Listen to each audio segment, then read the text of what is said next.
First year mathematics का chapter 3 unit 3 जिसका नाम क्या है वेक्टर। बेसिकली सबसे पहले इसमें क्या है कि स्केलर एंड वेक्टर्स के दरमियान क्या डिफरेंस होता है, या स्केलर एंड वेक्टर्स क्वांटिटीज के दरमियान, जैसे हम फिजिक्स के अंदर देखते हैं। स्केलर बेसिकली क्या है, स्केलर और वेक्टर क्वांटिटीज के अंदर बेसिकली पहले देखें तो स्केलर क्वांटिटीज क्या होती है, जिसमें क्या होता है यूनिट होता है और मैग्नीट्यूड होता है, मतलब लेंथ या न्यूमेरिकल वैल्यू जिसको कहते हैं। वेक्टर क्वांटिटी के अंदर भी यूनिट और मैग्नीट्यूड होता है। इसके अलावा एक और चीज होती है जिसकी वजह से जिसको वेक्टर कहते हैं, तो मेन जो चीज है इसके अंदर वो क्या होगी, डायरेक्शन होती है। मतलब डायरेक्शन की वजह से क्या होती है वेक्टर क्वांटिटीज है। अब स्केलर और वेक्टर के अंदर क्या है, स्केलर बेसिकली एक नंबर है, न्यूमेरिकल वैल्यू है, और वेक्टर्स क्या है, डायरेक्शन को शो करता है। अब इसकी जो ज्योमेट्रिकल रिप्रेजेंटेशन है वो किस तरीके से होती है,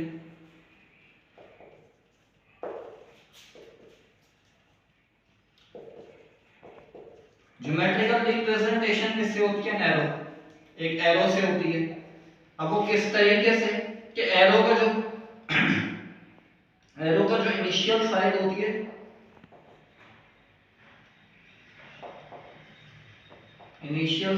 है, उसको क्या कहते हैं, इसको टेल ऑफ वेक्टर। और जो फ्रंट साइड होती है उसको क्या कहते हैं, जो टर्मिनेशन साइड होती है उसको क्या कहते हैं, हेड ऑफ वेक्टर कहते हैं। ठीक है, वेक्टर को बेसिकली किससे डिनोट किया जाता है, एक एरो से डिनोट किया जाता है जिसकी दो साइड्स होती हैं। जिस साइड पे डायरेक्शन शो हो रही होती है उसको कहते हैं हेड ऑफ वेक्टर, और जिस साइड जो बैक साइड है उसको क्या कहते हैं, टेल ऑफ वेक्टर। मतलब जो टर्मिनेटेड साइड है, पोजीशन है, उसको क्या कहते हैं, हेड ऑफ वेक्टर। तो tail of vector, sorry head of vector, तो जो बैक साइड है उसको क्या कहते हैं, टेल ऑफ वेक्टर कहते हैं। अच्छा, इसमें क्या है कि पहले अगर इसका मैग्नीट्यूड देखें तो मैग्नीट्यूड क्या है, बेसिकली मैग्नीट्यूड ऑफ वेक्टर क्या होगी, लेंथ ऑफ वेक्टर को कहते हैं कि लेंथ वेक्टर की जो है लेंथ कितनी है, उसको डिनोट किससे किया जाता है, v से किया जाता है। जिसके बाद अगर हम देखें इक्वल वेक्टर,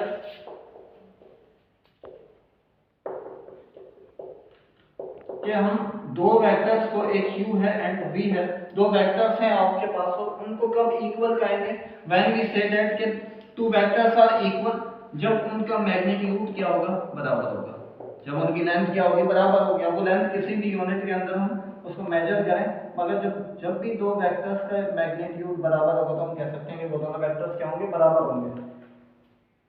इसके बाद है कि नेगेटिव वेक्टर। नेगेटिव वेक्टर किसको कहते हैं, जैसे आपके पास एक वेक्टर a है तो हम नेगेटिव वेक्टर क्या करेंगे कि जिसकी डायरेक्शन जो अपोजिट हो जाए, 180 डिग्री पर क्या कर जाए, रोटेट कर जाए। इसके बाद है यूनिट वेक्टर। यूनिट वेक्टर क्या होता है, यूनिट वेक्टर किसको कहते हैं, ऐसा वेक्टर जिसकी लेंथ क्या हो, जिसका मैग्नीट्यूड क्या हो, 1 हो। और ये क्या होते हैं, डायरेक्शन इंडिकेटर के तौर पे भी क्या होते हैं, यूज होते हैं। मतलब जैसे कि i और j और k, मतलब अगर आप x और y एक्सिस के अंदर देखें, x y प्लेन के अंदर देखें, तो x एक्सिस पर जो यूनिट वेक्टर होता है i, और y एक्सिस पे क्या होता है, j। और ये जो i है इसका मैग्नीट्यूड, j का मैग्नीट्यूड, k का मैग्नीट्यूड क्या होता है, 1 होता है। मतलब अगर आप 3 डायमेंशन में देखें, जैसे ये x एक्सिस है तो x एक्सिस में i होगा, y एक्सिस में j होगा, z एक्सिस में क्या होगा, k वेक्टर होगा। ठीक है, और इन सबका मैग्नीट्यूड क्या होता है, 1 होता है। यूनिट वेक्टर को बेसिकली इस तरीके से देखते हैं। इसके बाद है जीरो वेक्टर, जीरो और नल वेक्टर।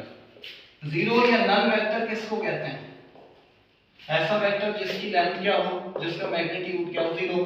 जैसे कि हम इसमें, अच्छा इसमें प्रैक्टिकल एग्जांपल क्या होती है, प्रैक्टिकल एग्जांपल इस तरीके से देखते हैं कि आप डिस्प्लेसमेंट देख रहे हैं। डिस्प्लेसमेंट इस तरीके से देख रहे हैं कि आप एक बॉल को क्या करते हैं, उछालते हैं और वो वापस आके गिरती है। अब इसका स्टार्टिंग पॉइंट भी यही है, इनिशियल पॉइंट भी यही है, और कि यहां से क्या वापस आए यहीं पर, टर्मिनेशन पॉइंट भी यही है।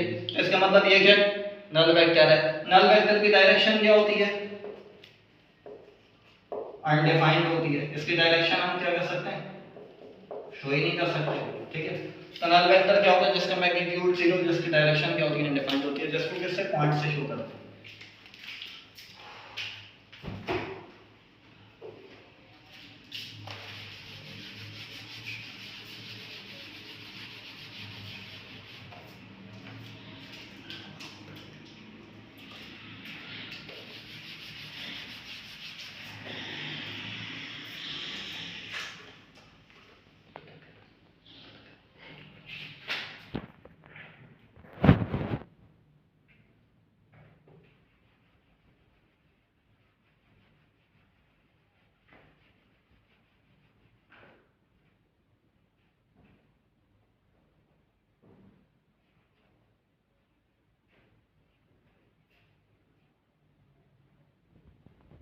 इसके बाद क्या है बेसिकली, इसके बाद है पोजीशन वेक्टर। पोजीशन वेक्टर किसको कहते हैं? पोजीशन वेक्टर ऐसा वेक्टर होता है जिसका इनिशियल पॉइंट क्या होता है, ओरिजिन होता है, और कोई भी पोजीशन को इंडिकेट कर रहा होता है। जैसे कि इसकी यहाँ पर जो डायरेक्शन है x, y है, इस पॉइंट पे है p पे 0,0 से लेकर, तो इसका मतलब क्या है कि यहाँ से लेकर यहाँ तक की जो दूरी है ये क्या x है, और ये जो ये वाली दूरी है, ये जो ये वाली हाइट है, ये क्या होगी, y होगी। तो ये क्या कहलाता है, पोजीशन वेक्टर, जिसका इनिशियल पॉइंट, जो स्टार्टिंग में जो टेल होती है, जिसकी कहां पर होती है, ओरिजिन पे होती है। इसके बाद हम कहते हैं कि पैरेलल वेक्टर्स।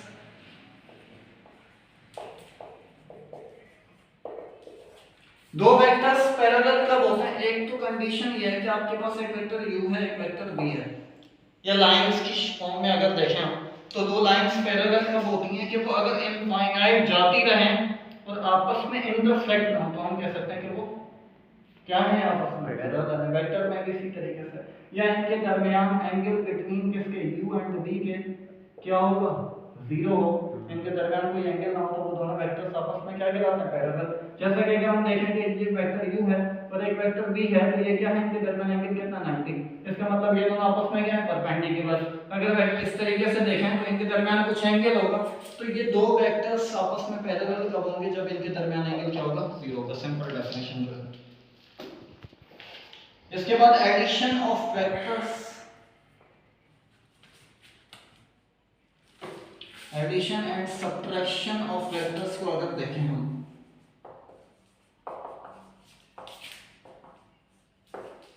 दो वेक्टर्स को ऐड करना बेसिकली, अगर हम देखें कि एक वेक्टर a है और एक वेक्टर b है, और a वेक्टर जो है इस तरीके से है और b वेक्टर इस डायरेक्शन में है, तो आपने ऐड करना है। तो ऐड किस तरीके से करेंगे, हेड टू टेल रूल के अकॉर्डिंग करते हैं।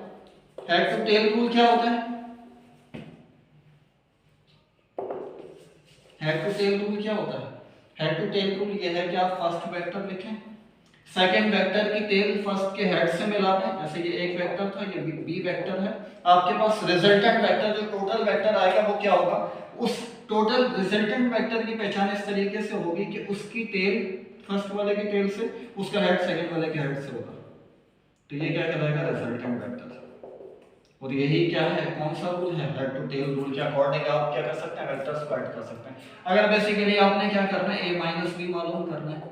अब a माइनस b करना है, तो आपके पास एक वेक्टर a ये है, b वेक्टर ये था, अब माइनस b, हम अगर देखें बिलफर्ज कि माइनस b निकालना है हमें, और b वेक्टर ये है आपके पास, तो क्या करेंगे, इसको ऑपोजिट क्या कर देंगे, 180 डिग्री पर रोटेट कर देंगे। अब आप क्या करें, वही करें, फर्स्ट वाले की हेड से, a की हेड से b की टेल मिला दें। ये वेक्टर है, ये माइनस का b वेक्टर है। अब आपने क्या करना है, ये जो a माइनस b लिखा हुआ है, इसको इस तरीके से भी तो लिख सकते हैं। आपके पास क्या करना है, ऐड करना है। ऐड करने का तरीका क्या है, टेल से टेल और हेड से हेड। किसकी टेल से, फर्स्ट वाले की टेल से टेल मिलेगी, हेड से हेड मिलेगा, तो ये क्या आ जाएगा आपके पास, a माइनस b लिखते हैं, या इसको क्या लिखते हैं, a प्लस माइनस का b। तो इस तरीके से सब्ट्रैक्शन होगी। सब्ट्रैक्शन भी बेसिकली उसी तरीके से करना है, बस आप क्या करें, जो आपके पास सेकंड वेक्टर है उसकी डायरेक्शन चेंज करें और ऐड कर दें हेड टू टेल रूल के अकॉर्डिंग। तो इस तरीके से सब्ट्रैक्शन भी कर सकते हैं। इसके बाद है कि अगर आप स्केलर मल्टीप्लिकेशन करें वेक्टर की,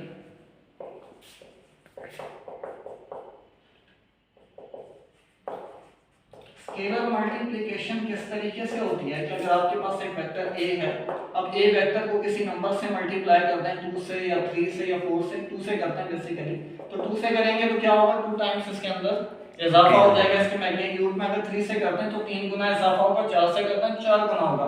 अगर हम करते हैं -2 से, तो -2 से क्या होगा, पहले तो हम माइनस से अगर करें तो बिलफर्ज क्या होगा, एक नेगेटिव 180 डिग्री पर रोटेट करेगा, और सेकंड ये कि 2 से कर रहे हैं, -2 से तो 2 गुना हो जाएगा, तो इसके अंदर चेंज आएगा। इसका मतलब ये है कि अगर आप किसी नंबर से मल्टीप्लाई करते हैं किसी वेक्टर को, और वो नंबर क्या है, n है, और n वेक्टर क्या है, ग्रेटर देन 1 है, 1 से करेंगे कोई फर्क नहीं पड़ेगा। अब वो 1 पॉजिटिव था, ये जो है माइनस और पॉजिटिव दोनों के लिए, तो n टाइम्स क्या होगा उसके अंदर, उसके मैग्नीट्यूड के अंदर n टाइम्स क्या होगा, इंक्रीमेंट हो जाएगा। और अगर नेगेटिव से करेंगे, नेगेटिव n से करेंगे जो -1 से बड़ा है, तो उसमें क्या होगा, डायरेक्शन अपोजिट होगी और n टाइम्स क्या होगा, इंक्रीमेंट होगा। अगर आपके पास वेक्टर क्या था, वो जो नंबर है जिससे आप मल्टीप्लाई कर रहे हैं वेक्टर को, स्केलर नंबर वो 0 और 1 के दरमियान है तो फिर क्या होगी, उसकी लेंथ में क्या हो जाएगा, डिक्रीज हो जाएगी। जैसा कि आपके पास एक वेक्टर a है, हम इससे मल्टीप्लाई करते हैं 0.5 से। अब 0.5 से करेंगे तो इस वेक्टर की लेंथ में क्या हो जाएगा, डिक्रीज हो जाएगी। तो अगर नंबर किसके दरमियान है, कोई नंबर जिससे आप स्केलर नंबर जिससे वेक्टर को मल्टीप्लाई करते हैं वो इन बिटवीन जिसके 0 और 1 के होगा तो वेक्टर की लेंथ में क्या होगा, डिक्रीमेंट होगा। अगर 1 से बड़ा होगा, 1 से जस्ट बड़ा और आगे जाएगा तो उसकी लेंथ में इतने ही गुना क्या होगा, इजाफा होगा।